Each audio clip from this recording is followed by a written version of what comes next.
সমষ্টি আমাৰ বহৰাগুৰিৰ পৰা শক্তি আশ্ৰমলৈকে যিটো যোৱা ৰাস্তা, সেই ৰাস্তাত তিনিটা আধাৰ চেলা স্থাপন কৰি তুলিছো। ইয়াত দুটা আছে, আকৌ এটা হ'ল চিটেলাৰ পৰা চাপৰগ্ৰামলৈকে যোৱা যিটো ৰাস্তা, ইয়াৰ কাৰণেও মই আধাৰ চেলা স্থাপন কৰিছো। কথাটো হ'ল যে আমাৰ বহৰাগুৰিৰ পৰা শক্তি আশ্ৰমলৈকে যোৱা যিটো ৰাস্তা, এই ৰাস্তাটো কছাইগাঁও চাব ডিভিজন সংযোগী এটা ৰাস্তা।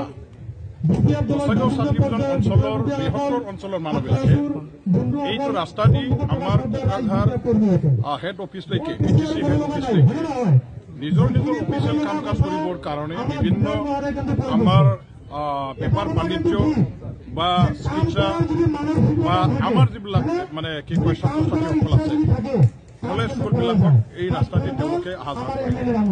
কিন্তু অতি দুখৰ বিষয়টো হ'ল যে বৰ্তমানৰ BTC চৰকাৰখন চলোৱা এই চৰকাৰ চলোৱা নেতাবিলাকে 2020ৰ পৰা তেওঁলোকে চৰকাৰ চলাইছে আৰু 2020ৰ পৰা এই ৰাস্তাটো ভাঙিব আৰম্ভ হৈছিল। এই ৰাস্তাৰ মেৰামতিৰ কাৰণেও একো আঁচনি নিদিলে আৰু নতুনকৈ বনাবৰ কাৰণে একো আঁচনি নিদিলে। ইমান ইম্পৰ্টেণ্ট এটা ৰাস্তা, আজি ৰাস্তাৰ কোনো তেনেকুৱা আপুনি বিচাৰি নমুনাটো দেখা নাপাব। ইয়াত চব পুখুৰী হৈ গ'ল। গতিকে এই দৰকাৰী ৰাস্তাটো অঞ্চলবাসী ৰাইজে নিৰ্মাণ কৰিবৰ কাৰণে বহুজন নেতাবিলাকৰ ওচৰত গৈ পেলাই দাবী জনালে, চৰকাৰৰ ওচৰত দাবী জনালে, তথাপিও নোহোৱাটো দেখা পায়, নকৰাটো দেখা পায়। মোৰ পালৰ পৰা মোৰ উদ্যোগত মই অসম চৰকাৰৰ মুখ্যমন্ত্ৰী ডাঙৰীয়া দেৱৰ লগত কথা পাতি এই বছৰ ইয়াত মুখ্যমন্ত্ৰী উন্নত পকীপথ নিৰ্মাণ আঁচনিৰ অধীনত নতুনকৈ বনাবৰ কাৰণে, বহলকৈ বনাবৰ কাৰণে এই আঁচনিটো দিয়া হ'ল, আনা হ'ল আৰু ইয়াৰে আধাৰ স্থাপন আজি মই কৰিছোঁ। ৰাইজে নিশ্চয় চবে ভাল পাব।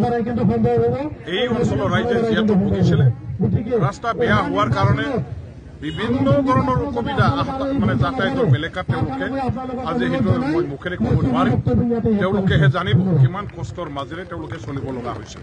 গতিকে এই কষ্ট আজিৰ পৰা নিশ্চয় ৰাস্তাটো বনোৱা আৰম্ভ যিহেতু হ'ব, এই ৰাস্তাটো সম্পূৰ্ণ হৈ যোৱাৰ পাছত অঞ্চলবাসী ৰাইজে নিশ্চয় ৰেহাই পাব, কষ্টৰ পৰা তেওঁলোকে পৰিত্ৰাণ পাব।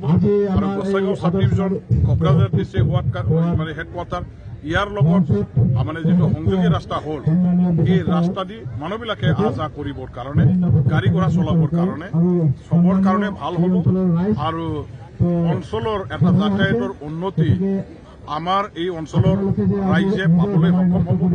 গতিকে মই অসম চৰকাৰক এইখিনি কৰি দিয়াৰ কাৰণে ধন্যবাদ জ্ঞাপন কৰিছোঁ।